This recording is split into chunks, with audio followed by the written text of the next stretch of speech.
You are listening to a recording from the 2021 PM&R Scholars Virtual Residency Fair. We would like to take a moment to thank the residency programs who have taken the time to present at our fair this year. This year's PM&R Scholars Virtual Residency Fair is supported by PM&R Recap, the best resource for your physiatry clinical preparation, audition rotations, board preparation, and beyond. PM&R Recap offers 35 hours of review videos, hundreds of review questions, and even oral board cases. Head to pmnrrecap.com to learn more.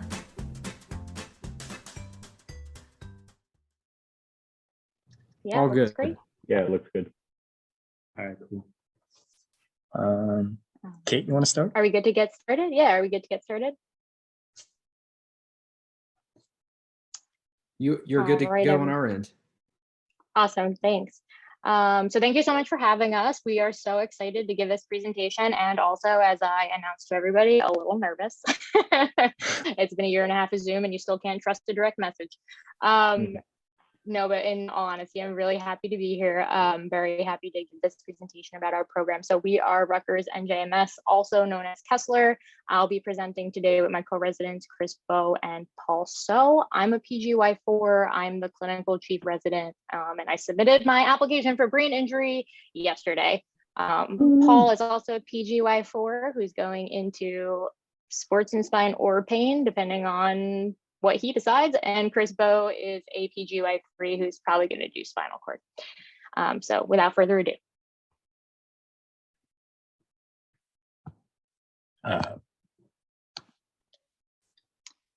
So this is all of our beautiful faces of our program. We have our 3 classes here. We have a total of 25 ACGME accredited spots. So that accounts to 2 classes of 8 and 1 class of 9, just depending on the year that you apply. You can also see that we have a very diverse pool of residents, and I think that is definitely a major highlight of our program. Regarding our rotation sites, we rotate at a number of sites, but what we consider to be our home institution would be Kessler. Kessler is in West Orange. It is a beautiful and mostly new facility. We have our model systems for both spinal cord injury and traumatic brain injury there. Our next site that we spend a lot of time at is the East Orange VA Medical Center, which is a great way for us to give back to our veterans, and definitely a unique population in terms of both musculoskeletal pathology as well as traumatic brain injury pathology for those who have suffered from blast type injuries and other traumatic brain injuries while serving. Our next site is University Hospital, which is associated with NJMS, or previously UMDNJ, which is a level 1 trauma center. And we often get patients both at University Hospital as well as at Kessler who come from University Hospital, so that really contributes to our patient acuity and all the patients that we see. Another main highlight for us is our hospital for special surgery rotation. That's optional. That's an optional rotation for us as senior residents. Obviously, that's a wonderful hospital that's often ranked very highly among the orthopedic hospitals every year.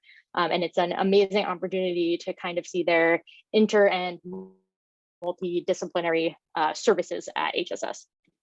We also spend time at the New Jersey Regenerative Institute for those of you interested in regenerative medicine. And St. Barnabas Medical Center is one of our newest sites that we've added.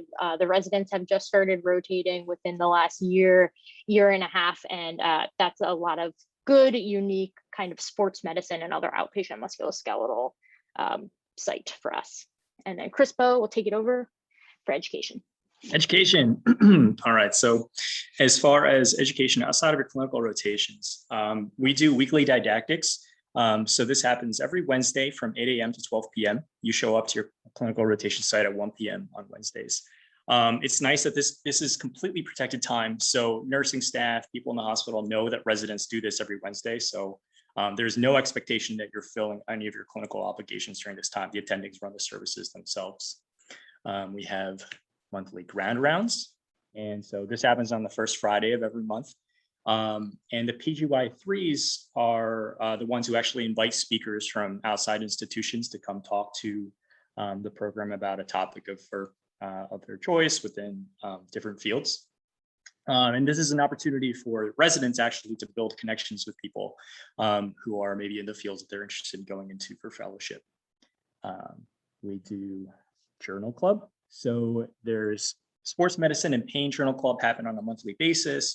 Neuro rehab journal club happens quarterly. And so this is led by a resident with an attending and a research facilitator. We have these workshops. So we have an ultrasound and electrodiagnostic workshop. These happen outside of didactics, usually like in the mornings from maybe 7 to 8 a.m. on Wednesdays, and sometimes outside of that. We've traditionally had a cadaver course where residents learn more of like the musculoskeletal anatomy. They can do actually some injection procedures like as practice. During COVID, this hasn't been available, but it's something that we're working on bringing back. And then Kate is actually actively working on creating an interventional spine course that we're going to implement soon. And then finally, this is something that I think is pretty unique to our program.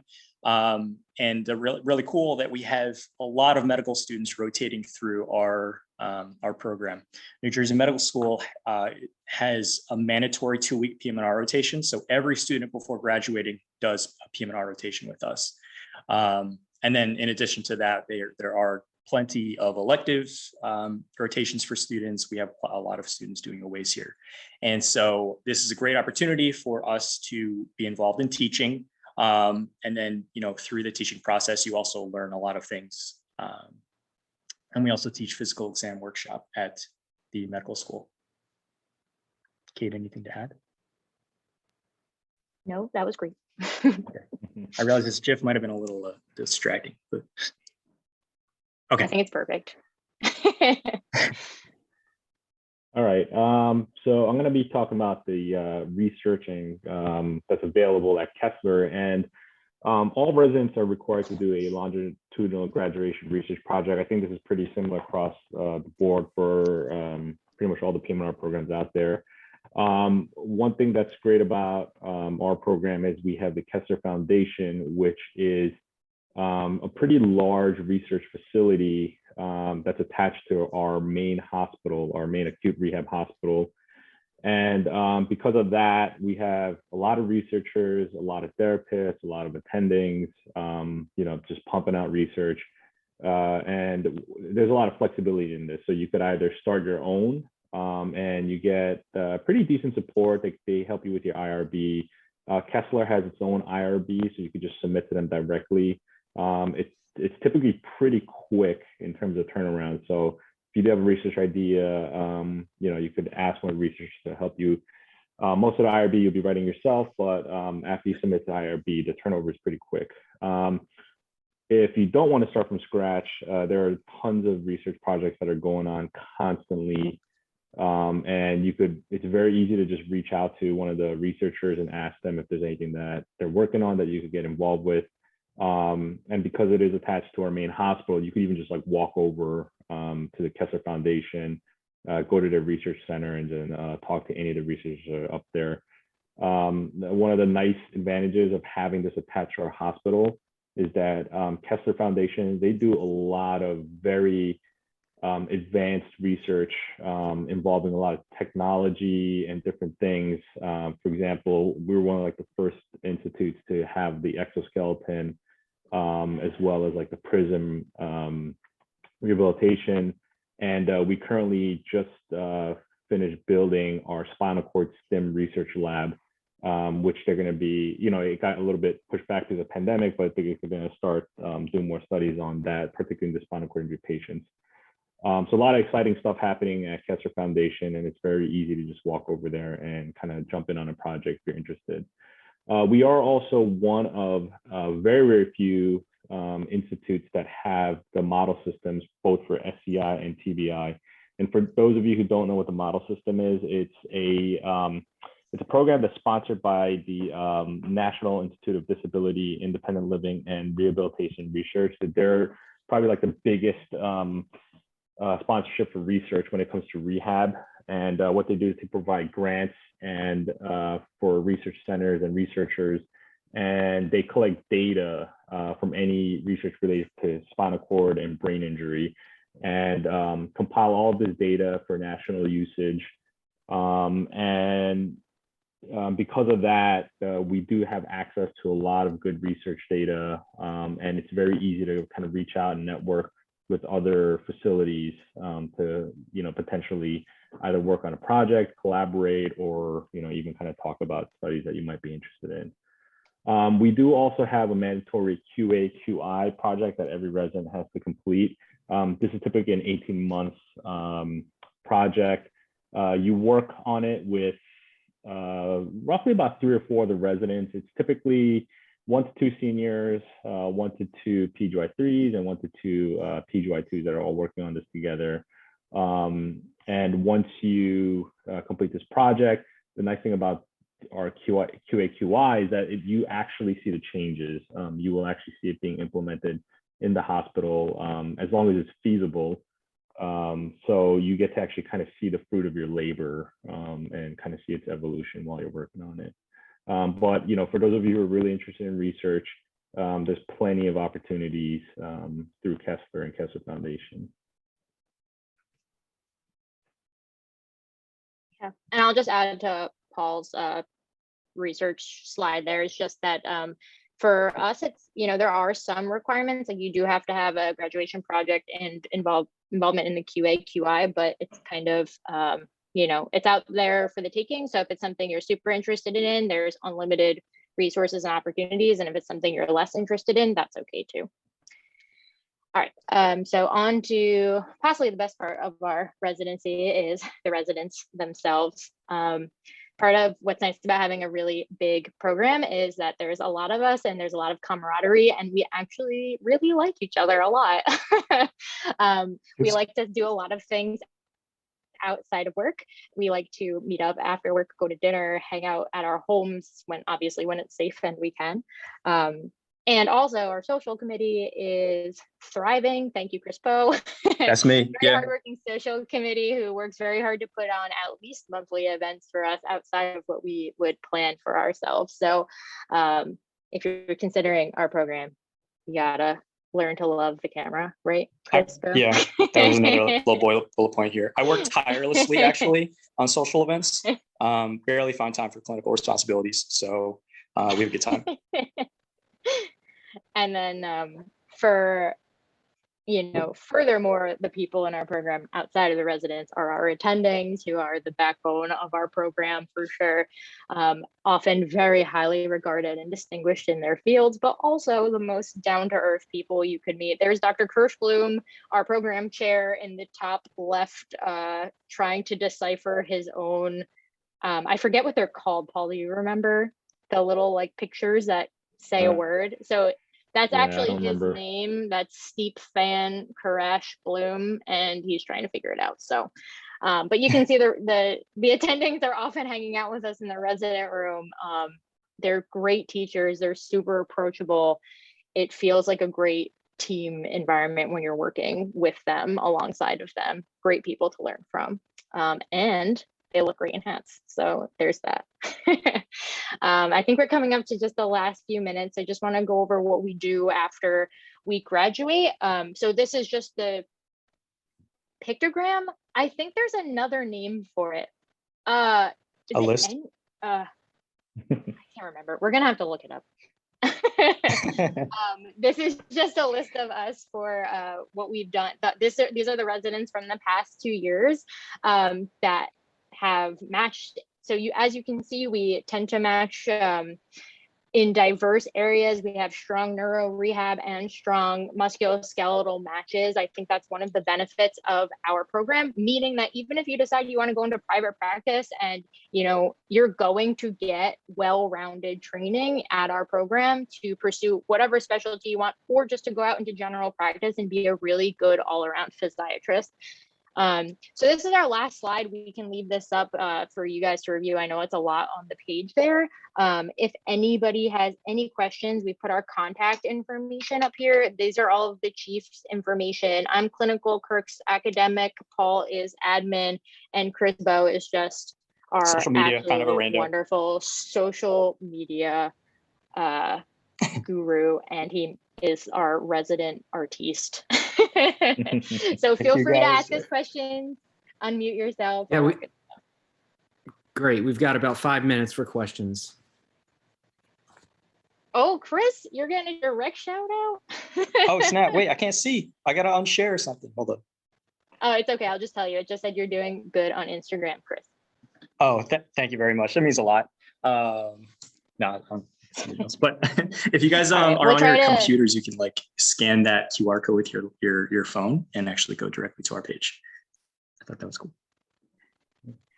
Hey Duke, what's up? All right, so I'll try to rapid fire these questions because there's a bunch.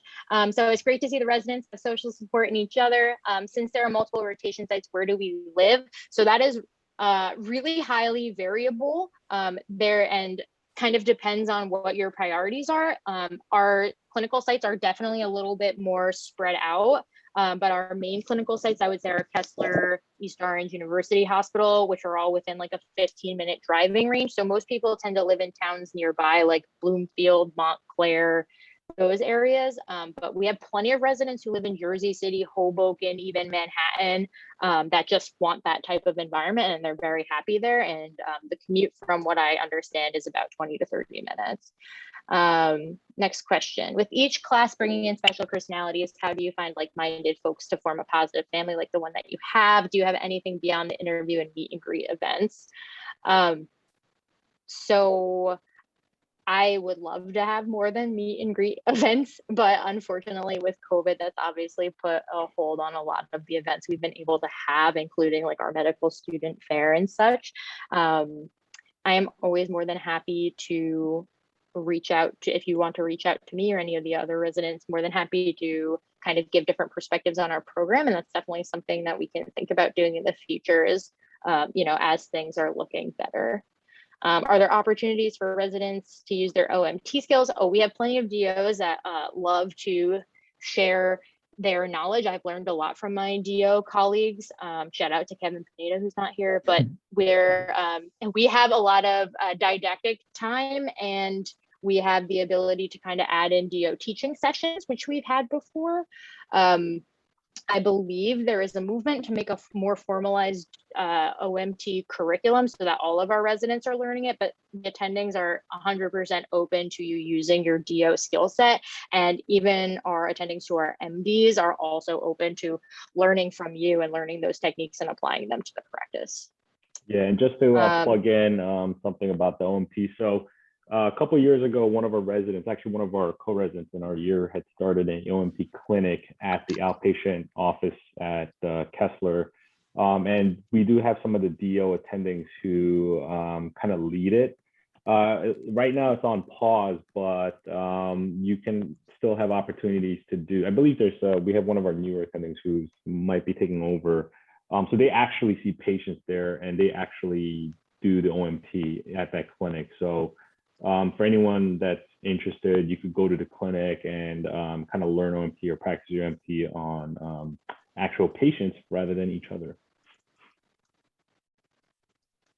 Let's see what else. How friendly is the residency for residents with spouses and families? I would say very much so. 2 of our residents in our class right now are pregnant. Multiple residents have children. We also have residents that are single. I would say it's pretty friendly regardless of your relationship status. Yeah, I think that was something I was personally nervous about going into residency, and it was not an issue for me. Could you talk more about the clinical experience at the Regenerative Institute? I actually haven't rotated there. Paul, have you rotated there? I rotated there actually as an intern, because where I did my internship, it's like an elective site we can do. But yeah, you pretty much spend most of your time with Dr. Malanga and Dr. Agason, I guess Dr. Bone as well. They're the 3 that run the Regenerative Institute. But if you are really interested in regenerative medicine, and I'm not just talking about PRP, but things like MFAT, ozone, and all of this, really interesting things that are starting to come out in the literature, it's the perfect place to go and kind of spend time, because they are very open to practicing regenerative medicine there. and you get to kind of see very interesting things and watch all the attendings there do a lot of very interesting stuff. All right. Well, thank you all so much. That was wonderful. Really appreciate your time tonight and sharing your contact information here for everyone to follow up with you.